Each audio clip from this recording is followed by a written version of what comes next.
Hello everybody, and welcome to my vanilla World of Warcraft Priest Leveling Guide. For those who don't know, I'm playing on Darrowshire. It's a PvE realm of the Elysium Project. The reason I'm making this guide is because there is some misinformation out there, even though the game's over 10 years old, as to what the experience of leveling Priest is like. If you were to ask, in vanilla WoW, what was the fastest leveling class, people will tell you things like Hunter and Warlock because they have the pets.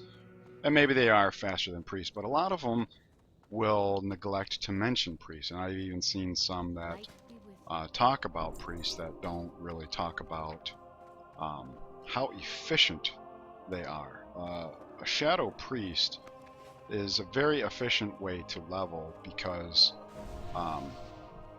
you're not going to have to eat or drink at any point in time as you're leveling. Even after you die, you're not going to have to eat or drink because you're going to have a ton of spirit and tools that'll help you boost that. And this video serves to act as a demonstration of such things.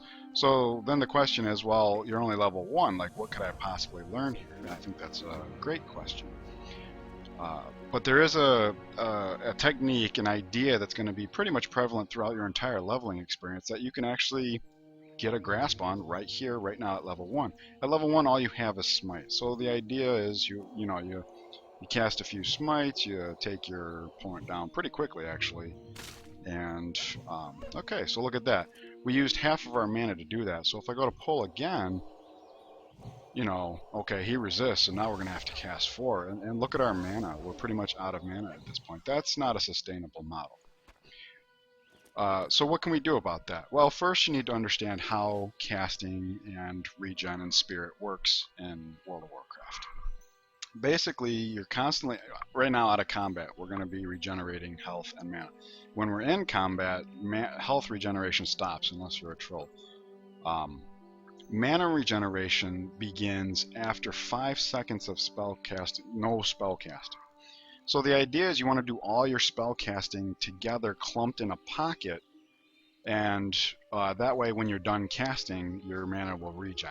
So what I'm going to do here is, okay, since we are at full mana, I'll go ahead and I'll go all out, cast 3 smites, get this guy down, use up half of our mana. But then what I'm going to do is on our next pull, okay, he's level 2, so I'll cast 3 smites here as well, just because it's going to take more to kill him. But then what I'm going to do is I'm going to stop casting. I'm just going to finish him off with my mace. And yeah, he'll get some hits in and we'll lose some health. But the point is that now by the time we go to our next pull, I mean, look at our mana. It's already regenerating now. We'll take some time to loot this guy. Our health will start regenerating. And look at that. We're pretty much back to full. And that's the point. That's the lesson I'm trying to demonstrate, even though I'm level 1. Is like here, I'm not going to cast another spite. Well, I could have just because we leveled and I was going to get full mana again anyways. But so yeah, well, since we are at max mana, I'll go ahead and go a little extra all out to kill him quicker. And then on this one, I'll only cast 2 and finish him off with my mace, give my mana time to regen, so the next pull I'm going to be at more or less full health and full mana. And this is basically going to be the model throughout the entire game. And it might seem a little slow per pull because we're actually taking time to mace him down and we're not a melee class, so it takes a little extra time. But that's okay because if you factor in the not having to sit and drink in between pulls and whatnot, like here, I'm not going to have to drink here. And yeah, at level 1 and 2, your mana regen's pretty quick anyways, but the point still stands, especially at later levels. If you, like, here I'm actually going to finish the quest, so I'm just going to go ahead and go all out, because the time it takes me to walk and turn the quest back in, my mana will be regenerating anyways. In fact, since I was done casting there, what you can do if you want, since you know you're going to be walking and turning in the quest, is go ahead and refresh your buff. It's not necessary here because it's pretty much full, but if you can get in that habit, it's a good idea, like I said, to kind of clump your spell castings all at once. So I could have finished that quest off, knew I was going to be doing a walking, so I'll just throw the buff back on to keep my casting clumped.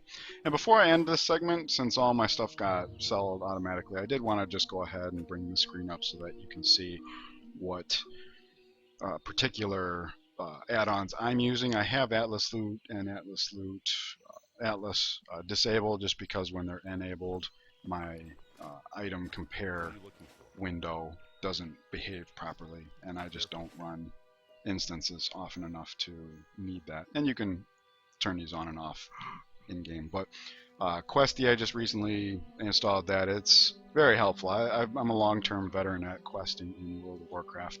A buddy of mine got me in towards the end of Burning Crusade, so this is kind of my first vanilla experience. But I did a lot of questing and re-level and re-rolling characters, so I know where a lot of quests are and stuff like that. But in vanilla, you couldn't see where the quest givers were. The exclamation points and question marks didn't show up on the mini-map.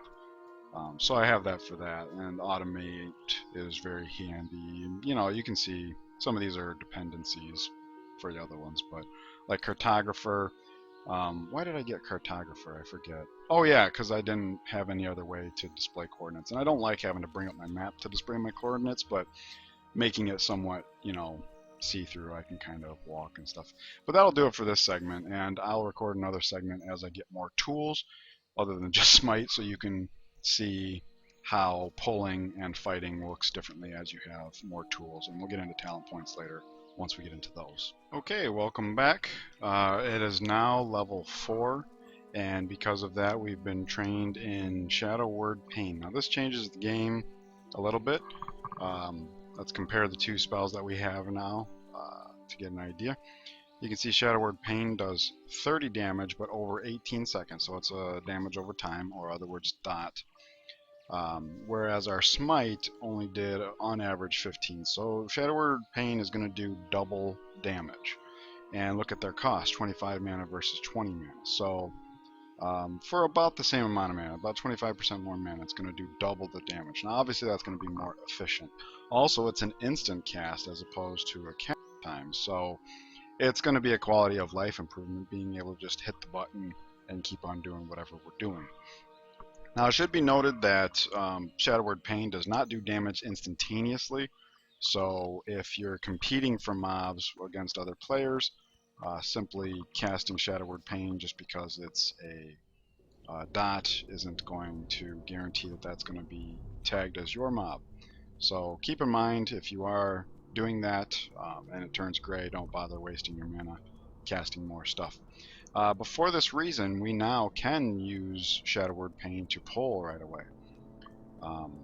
Another alternative you can do is to cast Smite first, and that way you've got the casting time, hit it with the instant, and then you can go into fighting from there. However, since this guide's supposed to be about efficiency, that's not very efficiency. Doing that casting, you know, while the dot's not ticking. The dot takes time to do its damage, so you want it ticking right away. And because it's instant cast, it's a good way to get to pull a mob, even if it's not going to be guaranteed yours until the first tick. So this cave appears to be pretty much cleared out, so that's unfortunate as far as... Alright, there's one there.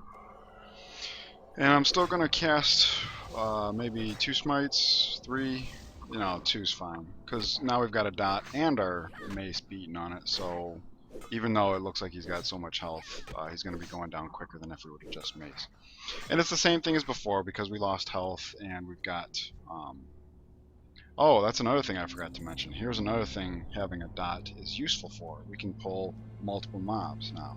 So let's go dot that one, dot that one. Now we've got 2. And so we're gonna cast a bunch of smites to nuke down one, and the dot's gonna be ticking away on the other. Now the point here is, just like I said in the first segment, you want to cast your spells in pockets. So we're doing all this casting. All right, and now look at where our mana's at. We're almost empty, so now we're only gonna pull 1, and whoops. And our mana's pretty low, so we're gonna have to beat this guy to death from a pretty significant amount, and that's okay because we still have health to give. Now as a priest, you don't have to worry too much about how low your health gets because you have healing spells. So in this case, if we got beat down way much, I wouldn't heal right away. I would go find my next pull. I would heal then and then pull, because like I said, you want to do all your pulling and all your casting in packs. So here we're just going to go ahead and pull 2, because I saw another player come in. I want to make sure we get some of the mobs. And we're going to take a little bit of damage here, especially if they're resisting. And we're going to run low on mana here, but that's okay. Now one thing I can do, like I just did here, is switch targets, let the dot finish up here. That's an option. The dot's done ticking, so we are going to go ahead and finish it off with our hammer.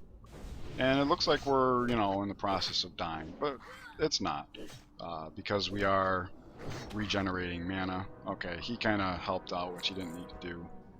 Not that I don't appreciate it, but so now what we're going to do is heal first and then pull, and that way, like I said, we're casting all of our spells in packs.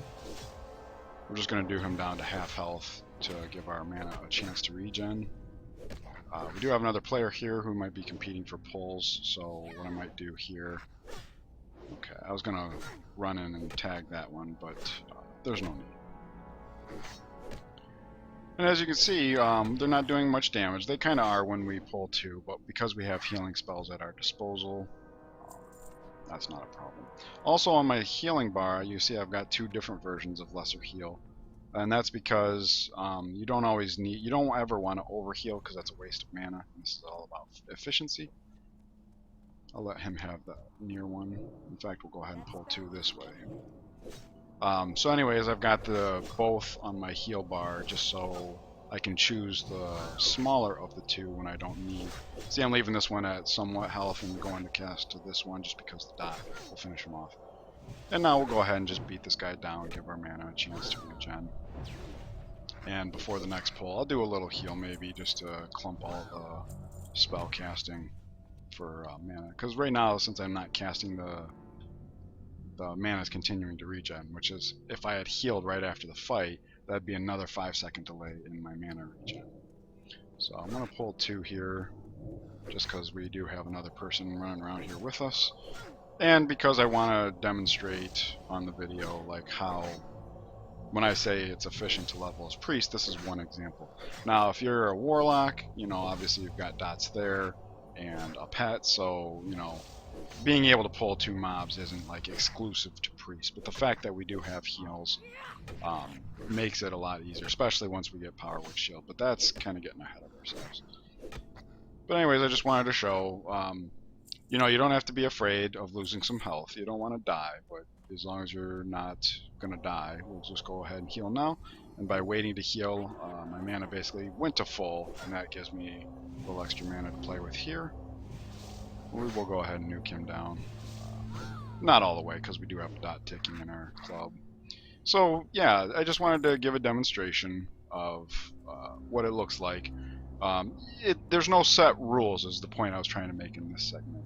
Let your mana get low and then let it regen, let your health get low, heal up. Be flexible. There doesn't have to be a single rule. Let's go ahead and buff this guy, because, looks like he already was buffed with our buff, but that's okay. Because we're done questing for this particular moment, so our mana, we can basically throw it away and it'll regen. Okay, it's time to talk about levels 5 and 6, because some things change at this point. The game gets a lot more fun because we get more of our tools. At level 5, professions become available to you. That's more of a side note than anything. However, it kind of might tie into what's coming next. All I wanted to say about it right here is just that, as is true with just about any version of WoW, I think, is if it's your first character, you should probably go with a gathering profession or 2 just to be able to make a little bit of money. Otherwise, you might consider tailoring and enchanting, because you'll be able to make your own gear. You can disenchant the gear, you make the extra gear that you make to level up, use that to fuel the enchanting. They go really well together. And since you're a clothy, and what I'm about to talk about next is part of enchanting, it makes for a really good fit. So what else happens at level 5 is, well, you get access to the Lesser Magic Wand. Now this is made by enchanting, so you'll always be able to have access to this, whether it's on the auction house, a friend, somebody in your guild. Worst case scenario, the mats for it can be found at vendors. The lesser magicus essence, I believe it's called, is a limited supply at most enchanting trainers. You buy one of those, you buy a simple wood, you ask if there's an enchanter around that can make you for one. Tell them you're a new character if you are, you know, that way they don't expect like a tip or whatever. It's real easy to come by. The point is it's a pretty significant amount of DPS and it doesn't require your mana. So it's a way to do, in fact, I can't show you because we haven't hit level 10 yet, but it's such a integral part of Priest that they actually have a talent to buff your wand damage. So anyways, other benefits of that versus spamming Smite is that it doesn't take your mana, like I said. Also, it doesn't suffer from pushback. So yeah, and then at level 6 we also get Power Word Shield. Unlike any other class in the game, instead of healing, this will actually prevent damage. It's not as efficient as your damage spells, so you might be asking, well, then why even talk about it in a video that's about mana efficiency? Well, two reasons. Number one is since you're going to be leveling Shadow because it's so efficient, when you eventually get Shadow form. And while you're in Shadow form, you cannot cast holy spells, and this is a discipline spell. So it's a way to kind of have healing while in Shadow form. That's one thing. And the other thing is, like I said up front, you want to clump your spells. So here's a mob that I need to get at. So what I'm going to do is I'm going to cast the Power Word Shield, cast Shadow Word Pain, and then just wand them. Now this front loads all my mana expenditures up front. You can see between the Shadow Word Pain and the wand we're doing good damage. The shield holds. We're about to face pull 2 more, which is unfortunate. That pops the bubble. So I'm going to put it up again real quick and then just go back to wanding. Again, I hit dot, dot, then shield, basically clumping my spells together. That guy dies. And if you find yourself in this sticky situation, I'll go ahead and dot that guy up. Weakened Soul now expires, so I can put that back up. I didn't need to. I could have just gone on with the fight and then healed afterwards, but that's not a problem since Weakened Soul happened. That's the thing about Power Word Shield. If you're new to WoW, it puts a debuff on you called Weakened Soul. Alright, we need to heal here, so I'm going to do that.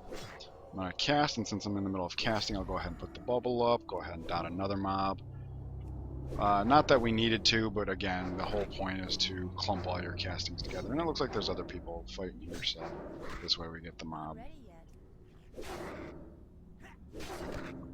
Alright, and we're in need of healing, so I'll go ahead and heal, and then put a bubble up. We're not ready to pull right this second, but again, the whole point is to clump all your castings.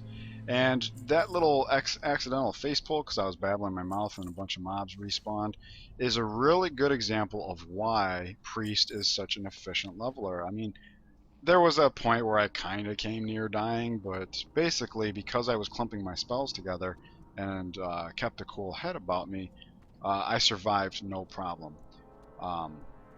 Prior to making a Priest on a vanilla server, I did a Warlock first, just because my buddy who got me into WoW told me some pretty amazing stories about what Warlocks were capable of back in the day.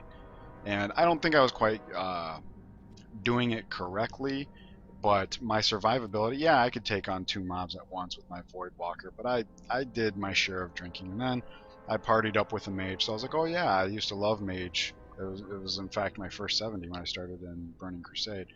And yeah, they burn down pretty quick, quicker than an Affliction Warlock, so I was happy about that. But there's still, you still need to drink quite a bit. Well, as a Priest, you basically are a caster, but you don't have to worry about drinking or eating. You can see, like that sticky situation back there. I would have fumbled it as a Warlock, and I definitely wouldn't have been able to survive it as a Mage. Now granted, Warlocks have Fear and Mages have Polymorph, so it's easier to pull 2. But as I've shown already throughout this video, it's not hard to juggle 2 mobs, especially now that we've got our Power Word Shield, because it's instant cast, unlike our other heal, which is another advantage it has. Do keep in mind it's a little inefficient, so kind of like I demonstrated in that mass pull, that mass accidental pull back there. You do want to be intelligent about when you're casting. Like I said, clump your spells together, that way even though it is mana inefficient, you're still making the best of it. Oh goodness, we've got 3 here now. That's very unfortunate. I'm probably gonna die here. Alright, I had to put the bubble up real quick to survive, but we're not gonna survive this, I don't think. As long as I kill Goldtooth. So I'm gonna dot him back up.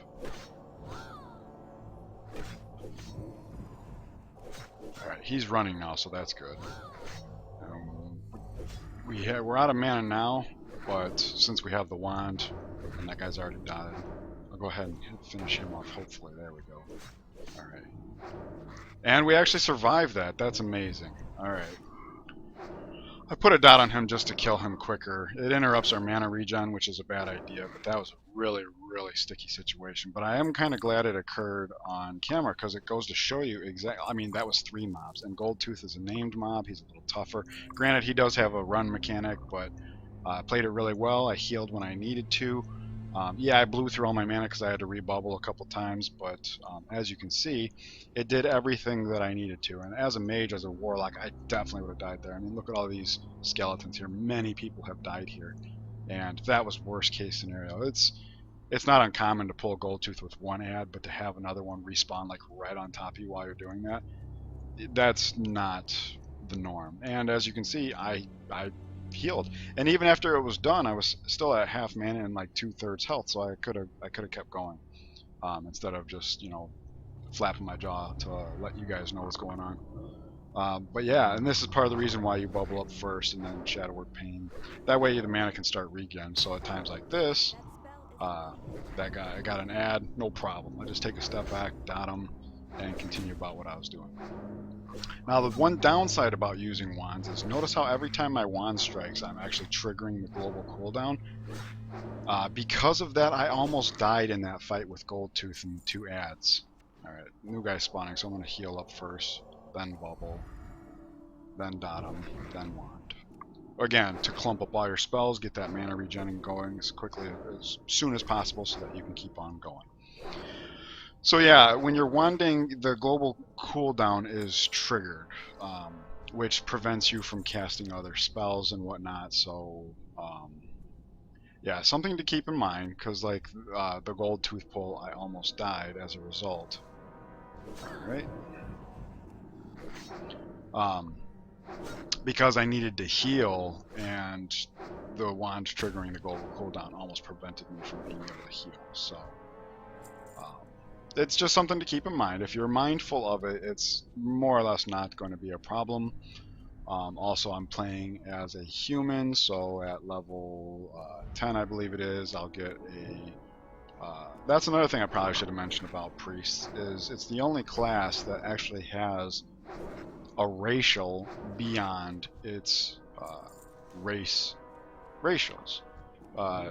And notice how my bubble's still up, so I'm doing a second pull here. That's pretty common early on anyways, to be able to dot wand, go to the next one, dot wand, and the bubble basically holds off both.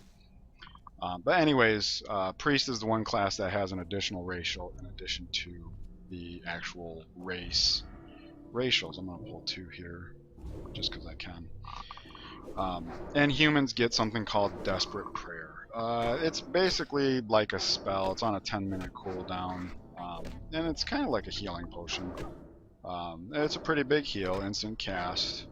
It does cost mana, so it doesn't quite fit in with the efficiency theme, but you know, not much you can do about that.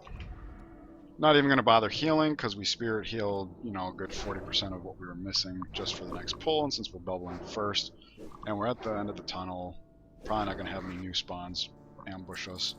Save a little mana, you know, no big deal.